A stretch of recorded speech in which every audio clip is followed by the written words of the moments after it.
everybody, welcome back to IP Farms. Well, today's video is going to be just a little bit different. Want to go over a few things with you guys, show you a little bit more in depth on a couple of things. Not much work this afternoon. I've got to run and pick up some barbed wire and some T-post and some washers and whatnot for the big disc. So thought I'd bring you along for a little bit of what we're going to go over here, show you a few things ahead of time. Just wanted to say thank you to everybody for all the information, the insight on the Disc Plow. Not giving up on it yet. Learned a lot through the comments. You guys taking time to type your experiences in and your knowledge and whatnot. Been putting all that down on a piece of paper and learned a lot just through that video and the comments. So we're going to go down here if the wind's not too bad. I'm going to show you a few things. A couple people had some questions on it, and I'll tell you a little bit more information that I found out on my own and show you a few things on the big disc here, and we'll go from there. Stay tuned. Okay, we'll start out going over a few things here on the big disc. The bottom cylinder bracket hole, it's not really egg shaped, it's got a little bit, but the pin wallers around in there quite a bit. Of course, you got the top one here. If the camera's picking up the shadows in there, I'll put this pin in there and I'll show you. You can see the play. Also, the pin is drastically wore out, so I'm going to see if the local co-op has some new pins the right size to go in there. You're going to notice the plate on the back side of the pin there, dumpster diving. Guy was throwing some stuff away and asked me if I wanted any of it at work, and found these plates. They're 1/8 inch plates. You got a hole in it, and I was hoping that was the right size. It's a little too big, but I may end up just cutting the corner off of it and re-drilling a hole.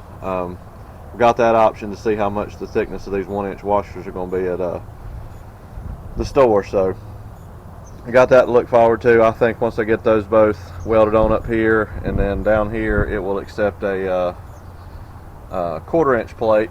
I've got a stick of that laying out over here there on the disc, just some 2.5 inch wide. I'm going to cut 2 4-inch strips off of it and drill the holes in that for that. So hopefully after that should wrap up the big disc. I think it'll pick the wheels up off the ground far enough then that everything will be okay. If not, we'll go back to the drawing board, but at least I'll get all the slop out of there and see where we're at from there. So okay, let's head down here to the Disc Plow. Okay, we're going to try this. It's pretty windy. I don't know how bad it'll be. First off, I want to show you this if the camera will pick it up. There's one. There's two. Keep those in mind. Okay, real quick on the Disc Plow, what I know about it. The back handle here is what controls the depth of the back. This gauge wheel here goes up and down on the rod right here. The springs keep tension on it by all this linkage here. It goes up to here, and this linkage is tied into the handle, which in turn is tied in up here to the raise and lower part. Then there's part of that comes out.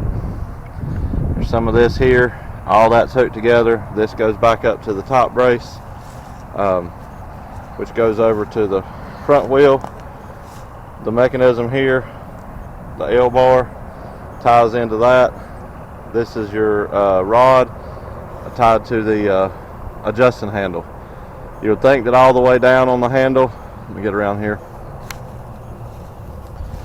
You would think that all the way down on the handle would be the lowest position. That is the highest position due to the way it pivots. Pivots all the way up on the handle, lets that be down as low as it is, and it's down as far as it'll go. If this handle was pulled down, it would in turn raise this up, which would not let the front axle tire go down like it should. Spindle here, same thing as the back. That's where the Disc Plow goes up and down on the spindles. You've all seen all the adjustments.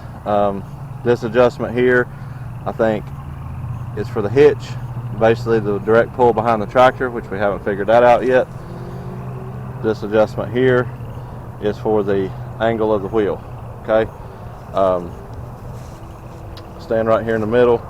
You can see the center line is right here of the hitch mechanism on the plow, and it comes out and turns the way I've got it angled right now, which is the best way it pulled. You saw the clip in the last video. Um, what else? The blades need to be sharpened, I think. I think the main issue, number one, it was way too wet for me to be out there messing. Okay, I'm a novice, I'm a rookie, I have no idea. I was excited, went out there, y'all all saw it, went all to pieces. I got aggravated. I should have quit right then. Anyway, that was the first problem. Second problem is they were not cutting. They were trying to roll on the ground, which when it rolled, it was kicking it around sideways like this. That's the natural angle. I'm pulling straight. As they try to roll instead of cut, it's doing this. Several commenters, subscribers mentioned the wheel needs to be in the furrow, and once it's in the furrow, it'll keep it from dragging around. Very true. That worked in the clip I showed you. The back wheel, I'm not sure. This bar here, of course, I worked on it and did get it loose. It's been bent, but that is the adjustment which adjusts the angle of the back wheel. So in my mind, with my OCD, what messed me up the most the other day was when I would adjust it, it wasn't looking right to me, which meant nothing at that point, behind the tractor. So I think combination of the blades being a little dull, I think it needs a little bit more weight. It was way too wet, number one, for it to slide around. And number two, this ground, keep in mind, I've said it many times, I don't know that my grandfather ever tilled this up. I talked to my mom about it, and in her, she's 73 years old, she can never remember a time that he plowed these fields.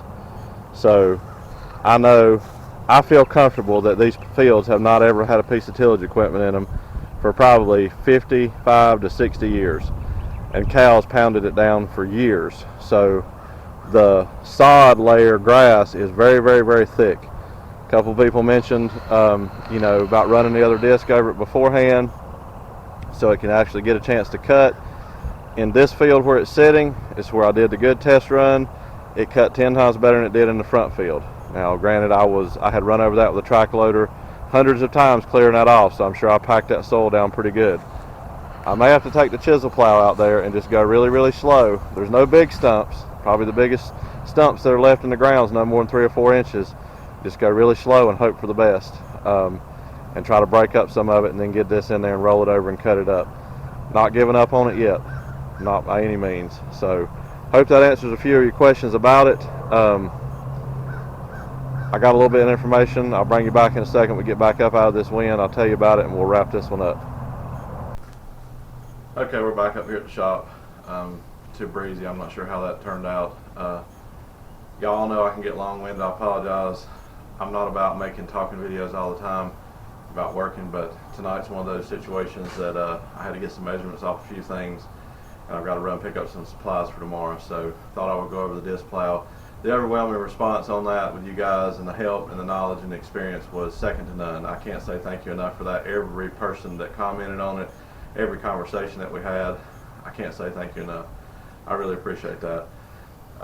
When I started this endeavor, like I said, I had nothing.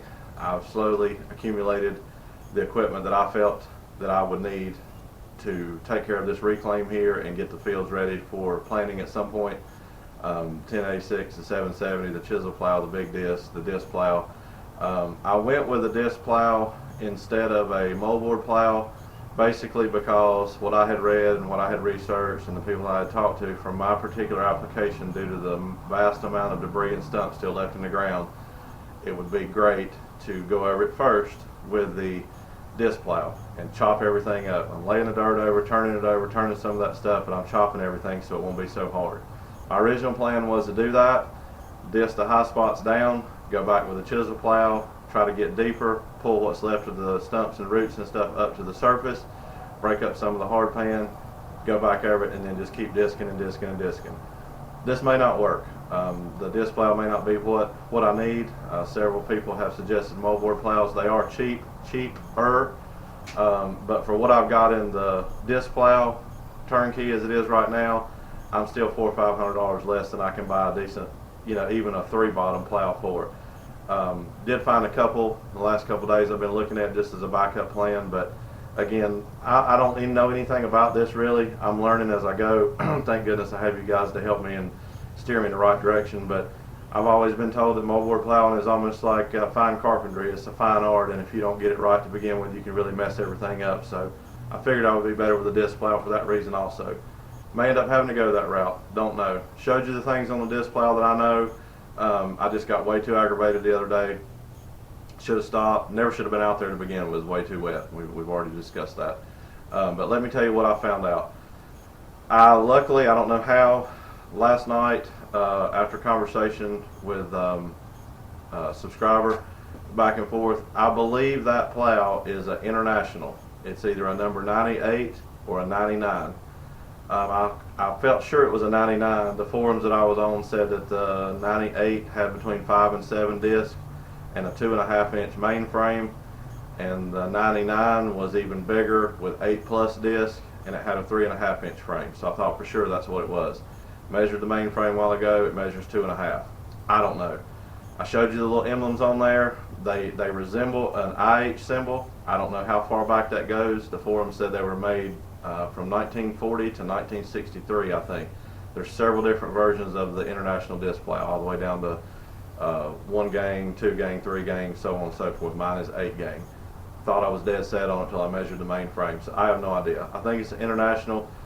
I did find a parts manual for it online. It's quite expensive, but I'm considering getting that just so I can try to break down some more specifics on it. But we're not giving up on the Disc Plow. Again, I can't say thank you enough for everything that you guys have done, how you've helped me out, steered me in the right direction. I hope you will continue on with the journey. It's all got to be done. I mean, like I said, I don't know that much about it. The fabrication I did on the Disc Plow, that's a no-brainer. I mean, getting into where the hydraulic conversion, you know, all that other stuff, that's no issues at all. But when it comes to actually using it, I'm learning. I have made many mistakes, according to a lot of you, and okay, I won't make the same mistakes again because I've been corrected, and that's what I enjoy and what I like and what I continue to want from you guys. The videos sometimes are up and down. I know this is not a working video today. Like I said, I had to get some measurements. I wanted to go over this, tell you what I found out about the Disc Plow. Maybe you guys might know somebody that had a quote-unquote old International Disc Plow, can steer me right. Vast adjustments, we're going to get it. I need to do it one day. I need to put my dad in the tractor, running it when it's dry, and I can watch things and see how things are doing. Just with my mind, it's hard to concentrate on 4 or 5 different things at one time. So we'll see where that goes. I think I'll wrap this one up. I've babbled on too long. Please feel free to drop any more information that you guys come across or want to, or whatever else on the Disc Plow. Monsoon rain here yesterday and today, so you know the field work is pretty much put on the back burner for right now. Hopefully tomorrow we're going to wrap up on Jack's fence and get him situated so I can go ahead and start taking down the fence, the old fence row, and start getting these tree lines down and the trees uplifted, and hopefully by the time I get done with that, in between some of that, I can get the Disc Plow adjusted and we can get out here and do what we need to do.